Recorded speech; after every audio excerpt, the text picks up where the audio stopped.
Salah satu penyimpangan akidah ada 5 poin kata para ulama. Penyimpangan akidah itu terjadi. Satu di antaranya, mohon maaf, kebodohan terhadap akidah yang sahih. Seberapa kuat iman kita kepada Allah, itu poin penting bagi kita hari ini, Pak. Maka salah satu cara yang disampaikan oleh Nabi agar semua perbuatan kita bersandar kepada Allah, kata Nabi, mulailah segala sesuatu dengan bismillah. Satu.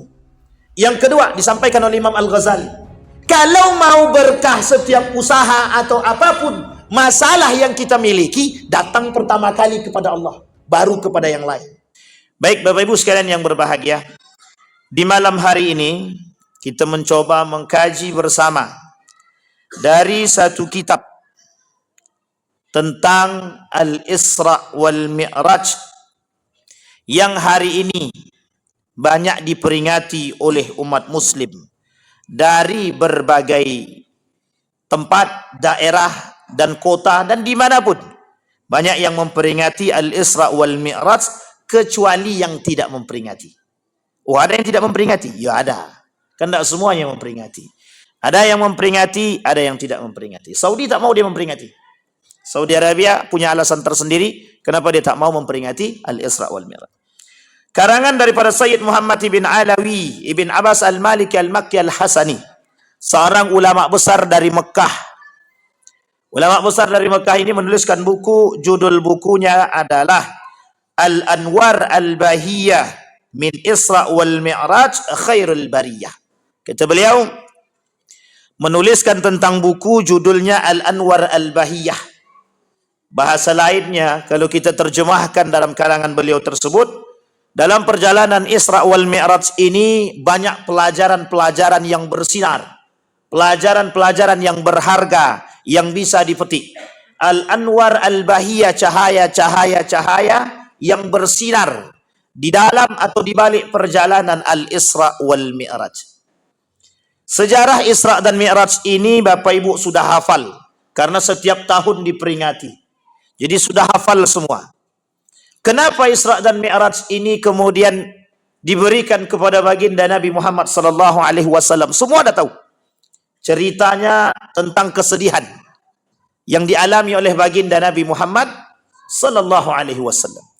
Tapi Bapak Ibu sekalian yang berbahagia, dalam perjalanan Isra wal Mi'raj itu ada satu fenomena yang dilakukan oleh Jibril kepada baginda Nabi Muhammad sallallahu alaihi wasallam.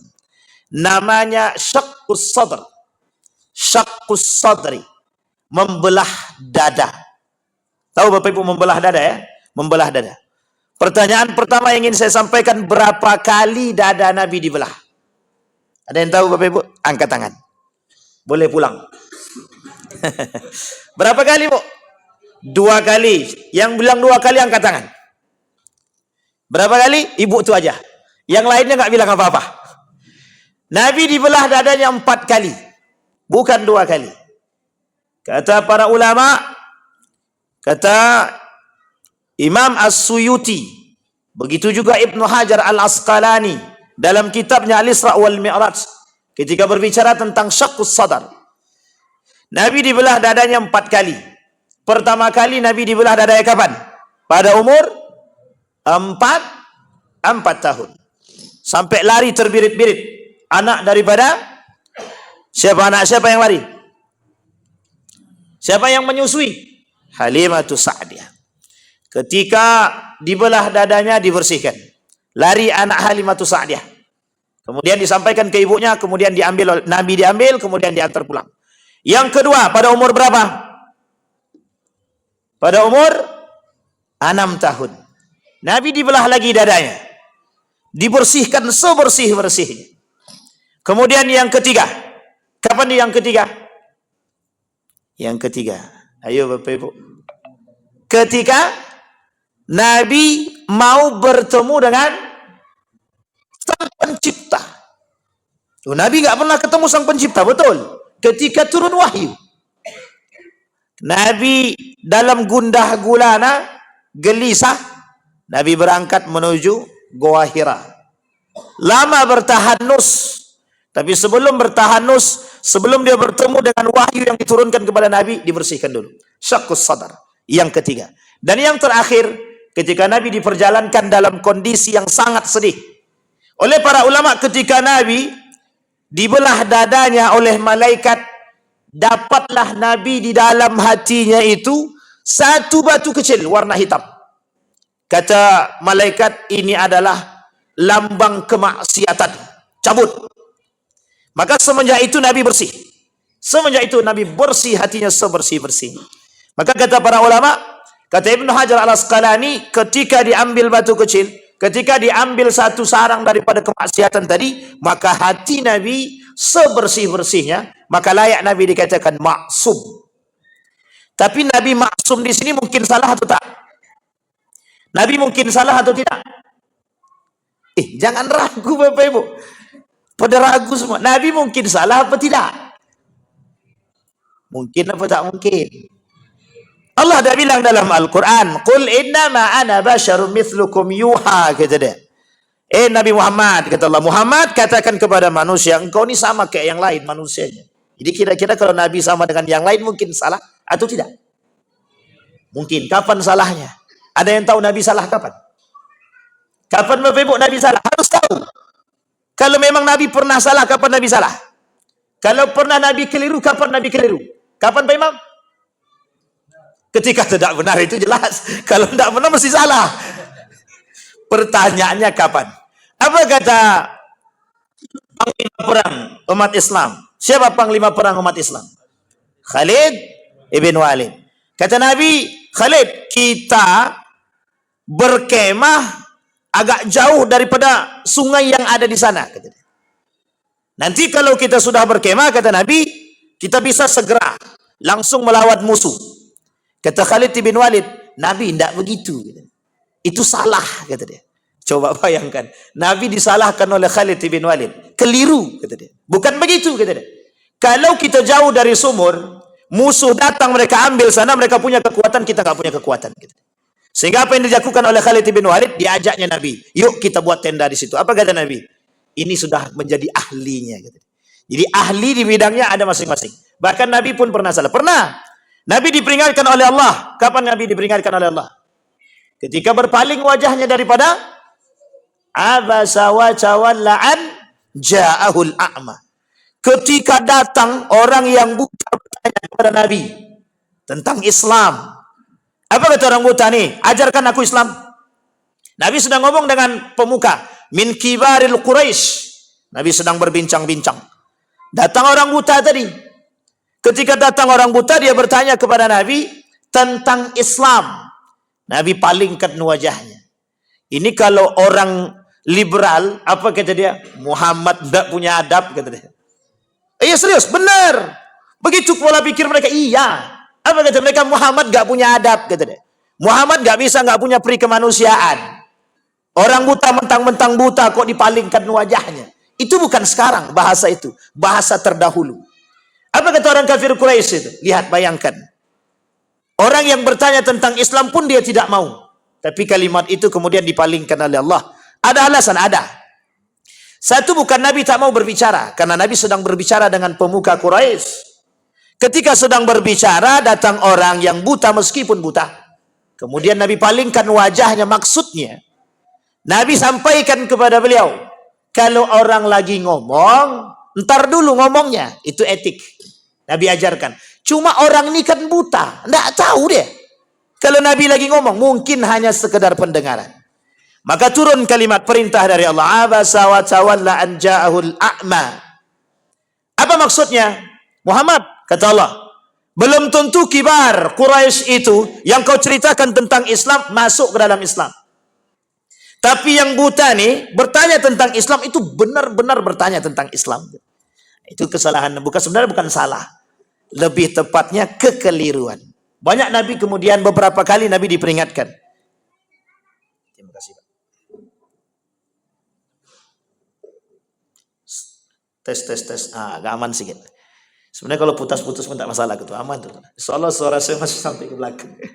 Kecuali dah habis. Nah, Bapak Ibu sekalian yang berbahagia, itu ketika Nabi dalam kondisi mungkin salah, mungkin. Karena Nabi manusia sama seperti kita. Hanya saja kesalahan Nabi itu mesti dijaga oleh Allah. Kalau kita salah, siapa yang jaga? Kita yang salah, siapa yang jaga? Syaitan. Yang sudah dimuat dalam diri kita dua hal. Di dalam diri manusia itu sudah ada dua hal yang tak mungkin bisa dipisahkan. Satu baik, satu buruk. Jadi kalau tak baik, dia mesti buruk dia. Kalau tak buruk, dia mesti. Cuman kalau ganteng itu pilihan memang. Oh, kok jelek kali Ustaz, orang itu tampangnya itu sudah bawaan itu. Tidak ada yang ganteng, semua tidak ada yang jelek, semuanya ganteng. Sampai di sini paham karakter yang dimaksud. Kenapa? Karena sudah ditanamkan dalam diri kita dua hal tadi. Dan memang sudah Allah berikan dua hal tersebut. Apa dua hal tersebut? Ruh. Satu ruh. Ketika Nabi ditanya oleh kafir Quraisy tentang ruh, Nabi berharap turun wahyu dari Allah, tapi Allah tidak turunkan wahyu. Satu pekan kemudian baru turun. Yasalunaka 'anir ruh qulir ruh min amri rabbi. Kata Allah, katakan kepada mereka urusan ruh itu urusan Allah, bukan urusanmu. Jadi Bapak Ibu, ruh datang bersama jasad. Jasad terbuat dari saripati. Jasad itu terbuat dari saripati bunga dan diambil dari tanah. Ini yang kemudian menjadi poin kita hari ini. Jadi kalau manusia diciptakan dari tanah, itu diambil dari saripati tanah. Tapi Nabi Adam tidak, memang diciptakan dari tanah. Kata orang Quraisy, kata orang liberal, ternyata Adam tidak diciptakan. Ternyata Adam dilahirkan.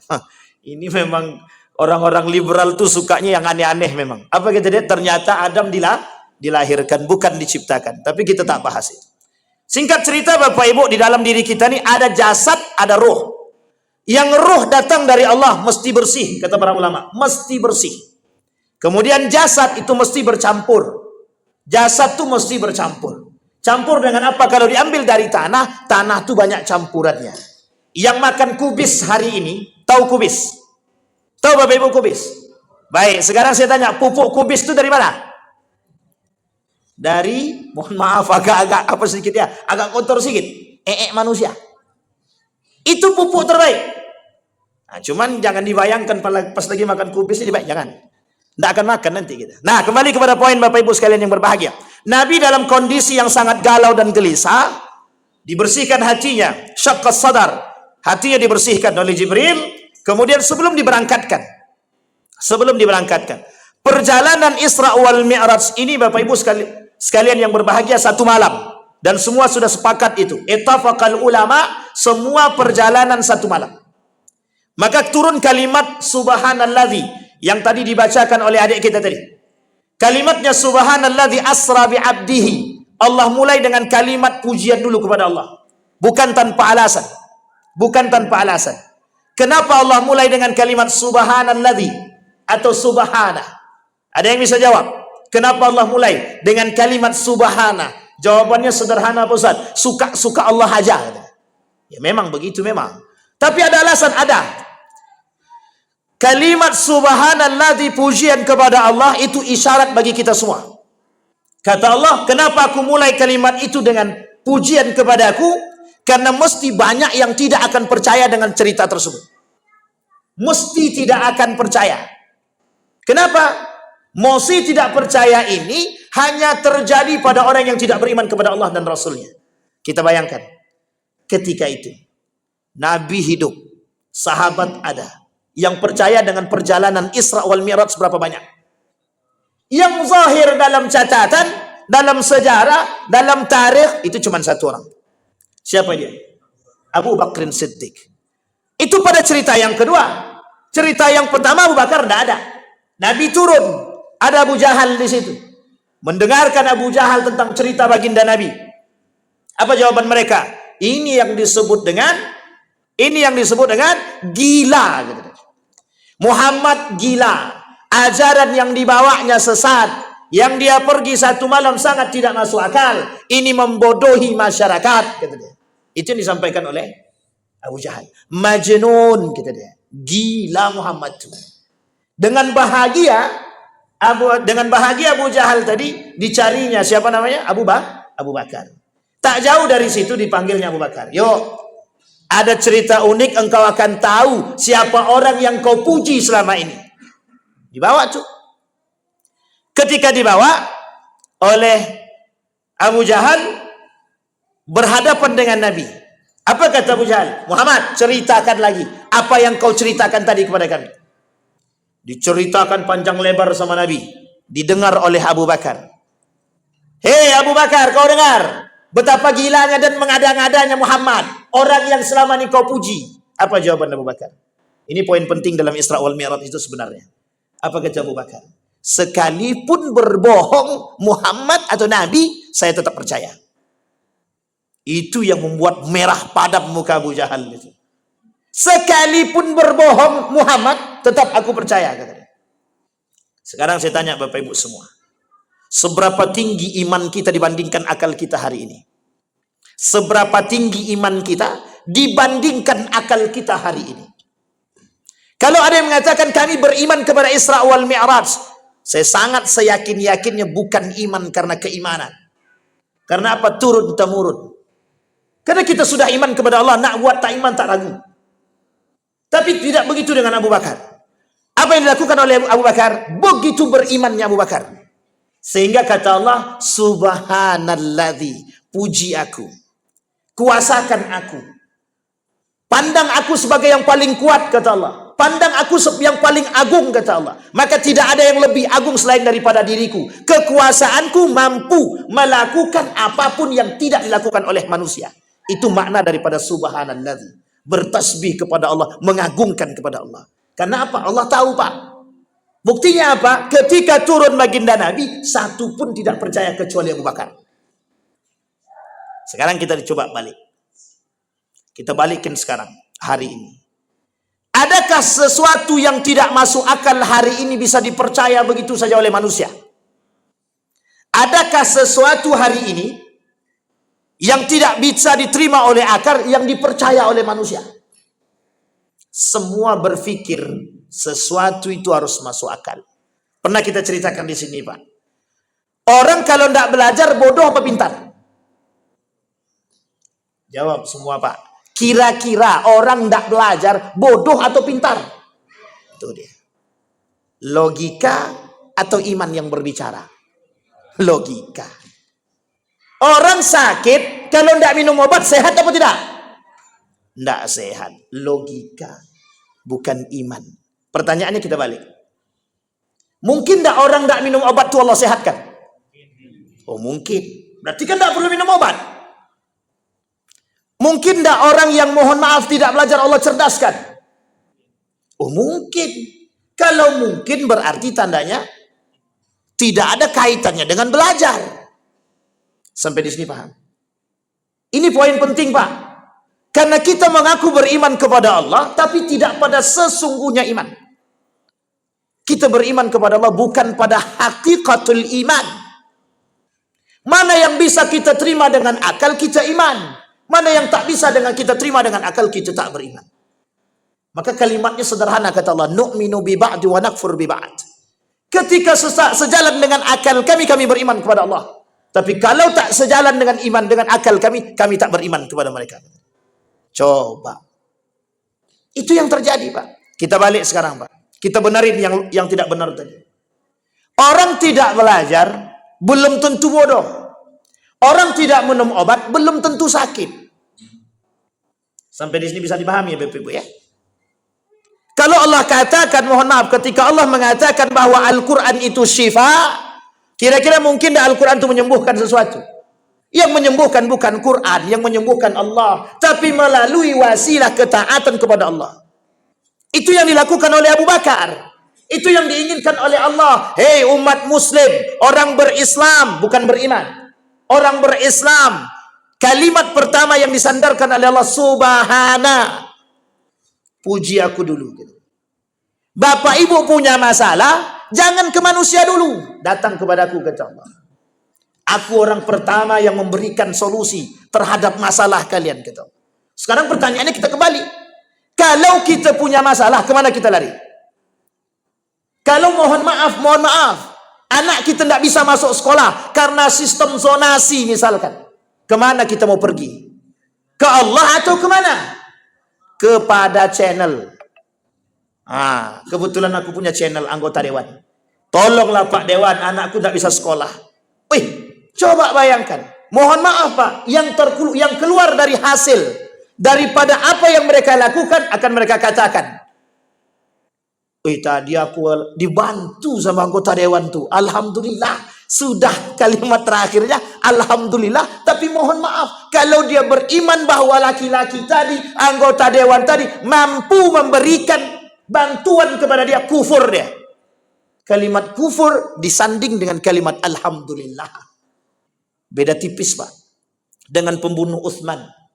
Muslim, dia membunuh sahabat Nabi, menantu Nabi, dia katakan Allahu Akbar, Allahu Akbar. Kufur, Pak. Jadi orang sangat mudah terjerumus, Pak. Sangat mudah terjerumus dalam akidah yang rusak. Salah satu penyimpangan akidah ada 5 poin kata para ulama. Penyimpangan akidah itu terjadi. Satu di antaranya, mohon maaf, kebodohan terhadap akidah yang sahih. Seberapa kuat iman kita kepada Allah? Itu poin penting bagi kita hari ini, Pak. Maka salah satu cara yang disampaikan oleh Nabi agar semua perbuatan kita bersandar kepada Allah, kata Nabi, mulailah segala sesuatu dengan bismillah. Satu. Yang kedua disampaikan oleh Imam Al-Ghazali, kalau mau berkah setiap usaha atau apapun masalah yang kita miliki, datang pertama kali kepada Allah, baru kepada yang lain. Kenapa kok pada Allah? Bahwa kita berserah diri kepada Allah, baru kemudian kita berikhtiar. Ikhtiar dulu atau Allah dulu? Allah dulu, baru kita ikhtiar, baru kita usaha. Setelah usaha dan ikhtiar, baru kembali kita pada poin yang ketiga, tawakal. Pak, dalam perjalanan Isra wal Mi'raj itu begitu, Pak. Saking tahunya Allah bahwa banyak yang tidak percaya, maka Allah mulai dengan kalimat subhanah. Puji dulu Allah. Kalau kalian puji Allah, beriman kalian kepada Allah, apapun perjalanan yang di luar akal manusia, kalian akan tetap beriman. Tapi kalau sudah, mohon maaf, diukur dengan akal, seperti kaum liberal, mau bagaimanapun kita bercerita, kalau tidak masuk dalam akal mereka, tidak akan beriman. Sampai di sini bisa dipahami, Bapak. Saya ambil cuplikan nih, Bapak. Seorang pemuda bernama Naidul Ghassam. Dia bukan muslim, ateis. Ketika mempelajari Al-Quran tentang astronomi, dan dia bergelut di bidang astronomi, dia lihat ayat tentang astronomi.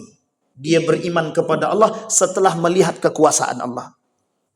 Dia tak ukur dulu dengan akal, tapi dia lihat ada ayat yang berbicara tentang astronomi. Bukan tentang kehebatan akal dulu, tentang astronomi. Coba bayangkan. Apa kata dia? Asyhadu an la ilaha illallah wa asyhadu anna Muhammadar Rasulullah. Itu poin penting. Kembali kepada poin Isra wal Mi'raj tadi. Yang diinginkan dalam perjalanan Isra wal Mi'raj itu iman. Sekokoh apa iman kalian kepadaku, kata Allah. Di tengah hiruk pikuk zaman, itu masih ada orang yang kokoh dengan imannya, maka itulah manusia yang paling aneh di akhir zaman, kata Nabi. Tuba lil ghuraba, yang paling selamat, yang paling aneh, yang paling beruntung, kata Nabi, yang kokoh imannya, yang masih bersandar kepada Allah. Mohon maaf Bapak Ibu, mohon maaf. Boleh Bapak Ibu cek seberapa banyak manusia yang masih bersandar kepada Allah. Apalagi mohon maaf, kalau sudah semakin dekat dengan zamannya, sudah masuk kepada akhir zaman, sudah selesai dah urusan kita, Pak. Dah Nabi kata Nabi, kelak di akhir zaman banyak orang yang menghilangkan nilai-nilai agama, tidak akan bersandar kepada Allah, yang tidak masuk di akal mereka, mereka tak mau terima. Di tengah kita hari ini ada manusia. Manusia yang berada di tengah kita hari ini adalah manusia yang lebih meninggikan akal daripada iman. Maka bahasanya adalah rasionalisme. Ada kelompok namanya rasionalisme. Kelompok yang menjunjung tinggi akal dibandingkan iman. Sehingga apa kata mereka? Ini cuplikan daripada sejarah, Bapak Ibu. Ketika mereka menemukan ayat-ayat atau cerita-cerita tentang, mohon maaf, yang bercerita tentang Isra wal Mi'raj, Ashabul Kahfi, para nabi dan anbiya, Allah sebutkan, Allah lukiskan dalam Al-Quran pandangan mereka dari dahulu sampai hari ini. Apa kata Allah? Mereka akan katakan tentang cerita tersebut asatirul awwalin. Apa itu asatirul awwalin? dongeng-dongeng orang terdahulu. Sampai hari ini, Pak. Sampai hari ini. Mereka katakan, apa kata Ulil Absar Abdallah itu? Bahwa cerita di dalam Al-Quran itu hanya sekedar dongeng. Yang hanya perlu dipetik hikmah. Bukan dipercayai atau diimani kebenarannya dalam cerita tersebut. Goyang apa tidak akidah kita daripada? Goyang apa tidak? Pakai akal. Kata dia, Tangkuban Perahu lebih masuk akal daripada cerita Nabi Adam. Cerita Tangkuban Perahu lebih masuk akal daripada cerita Ashabul Kahfi. Lebih masuk akal daripada cerita Isra wal Mi'raj. Itu kata mereka. Sesuatu yang bisa kami terima dengan akal. Apa tolak ukur akal tersebut? Prasasti peninggalan arkeologi. Yang mereka jadikan sandaran untuk, mohon maaf, menjadi bukti nyata bahwa ada peninggalan bersejarah yang bisa diimani. Loh, sesuatu yang tidak masuk akal seperti Isra wal Mi'raj. Nabi naik buraq, kata para ulama. Buraq itu berwarna putih. Saking cepatnya sama kecepatannya dengan cahaya. Kata mereka, tidak masuk akal itu. Tidak ada yang bisa masuk akal itu. Oh, nggak mau mereka terima. Kenapa nggak masuk akal? Sampai di sini bisa dipahami. Berarti apa? Iman, Pak. Iman.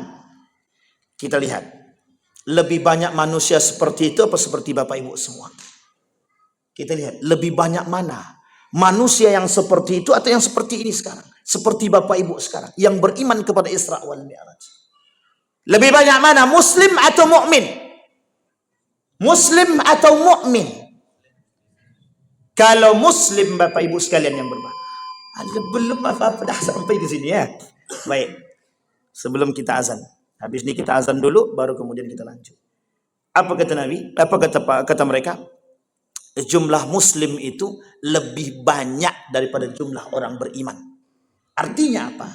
Orang yang percaya kepada Allah itu lebih sedikit daripada orang yang masuk ke dalam Islam, tapi mohon maaf, tidak percaya kepada Allah.